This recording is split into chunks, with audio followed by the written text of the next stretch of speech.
Hey everybody, I am here today to talk to you about drawing the hands, which can seem really tricky, and I know it's something that a lot of people struggle with very much in their journey towards becoming artists. And I'm here to show you a couple things that will hopefully make that a lot simpler. And I'm starting off with this image that I found, believe it or not, on Party City's website.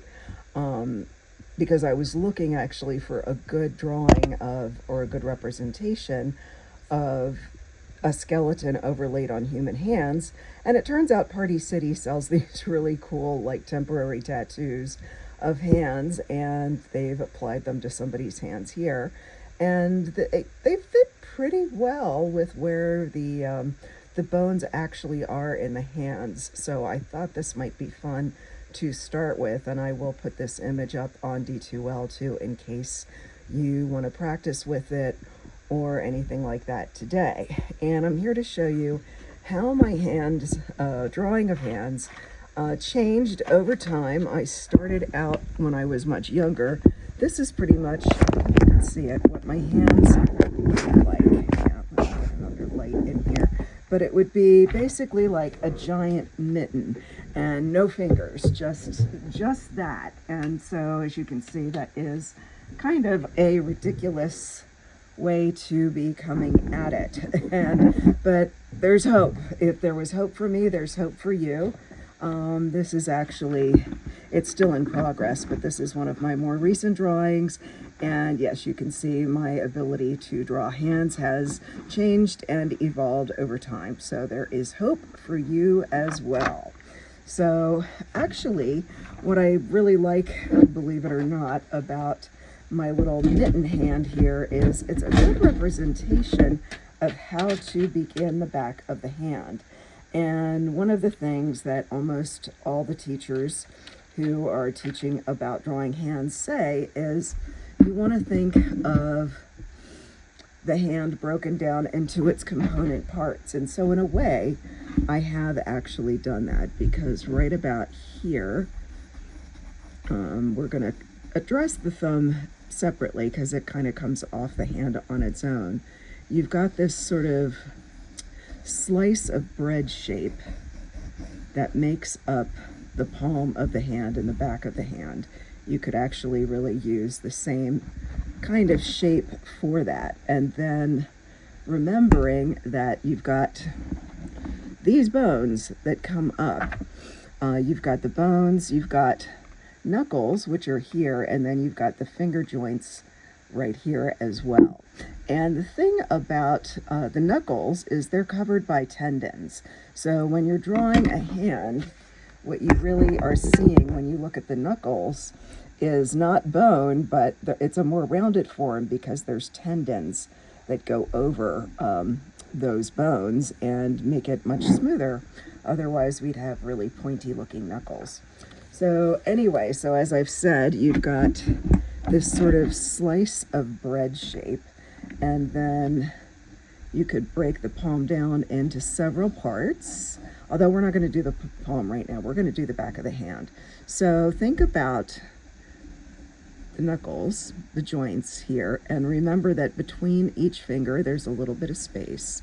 So they're never going to be exactly next to each other unless a person does that on purpose. And then you have the fingers. I'm just going to kind of draw a line to indicate where I want the height of my fingers. And then the best thing to remember about the fingers is that they are all divided into 3 equal parts. So you could do that. So think of the knuckles as part of the hand itself. They kind of start it. And then you've got the first section. You've got a middle section. And you've got a top section. And then once you've got that, you can kind of figure out the fingers. And as you can see in our illustration here, that last finger joint is curved, and then there's all kinds of muscle and tendon around that as well. So it's going to look more curved than it would otherwise. Yeah, these fingers probably could be a little bit fatter. I probably drew drew that a little bit too long, but kind of get that, keep that in mind. The 3 equal sections that, you know, go up in the center and then back down again, but each section of the hand is roughly, or each section of the finger, on each finger, those sections are roughly about the same size. And then if you were going to capture the back of the hand with the tendons, you know, think about how they come down like this. And then you've got a bunch of boniness all right about here. And then the thumb is also 3 equal parts, but they don't quite, it doesn't quite go with the fingers. It's coming off the edge of the hand. So that's the back of your hand right there. So those are some basic things to keep in mind. And then looking at the palm of the hand, there's some basic structures in there to keep in mind. Again, you're going to have the 3 separate fingers, or the 3 separate fingers, 3 separate sections within each of the 4 fingers and the thumb. And then you've got this padded part here that doesn't really have its own name, but it's kind of shaped, well, like a kidney bean. And no official name. There we go. Put an E on the end. Over here, you've got the heel of the hand, which is known as the thenar, and that is where the bone for the hand or the thumb comes out. And then over here is the hypothenar. I'm not sure, I guess that's the hypo, or the really big heel of the hand on that side. And if you look at your palm, that basically lines up with the lines on your hand. What does it mean for fortune telling? I don't know. But it's a good way to think about the hand and also think about the fingers. And another thing, actually, I'll just do this on the back of this sheet here. You want to think about how the hand shifts and turns in space.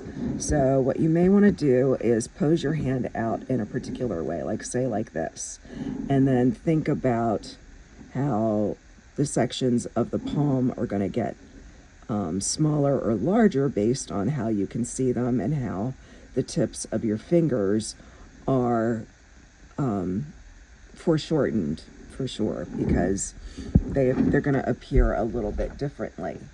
So let's look at a couple of other things that I saved for you all here on, where is it? There it is, on my screensaver here. So there's the hand skeleton tattoo.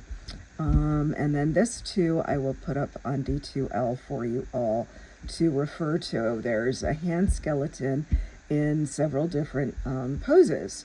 And what you might want to play around with today when I have you go off to do some exercises of practicing drawing your hand, you may want to refer to these as you look at your own hand and try to recreate what you see. Look at how the positions of the bones are and how that might affect what the hand looks like. And then finally, I also found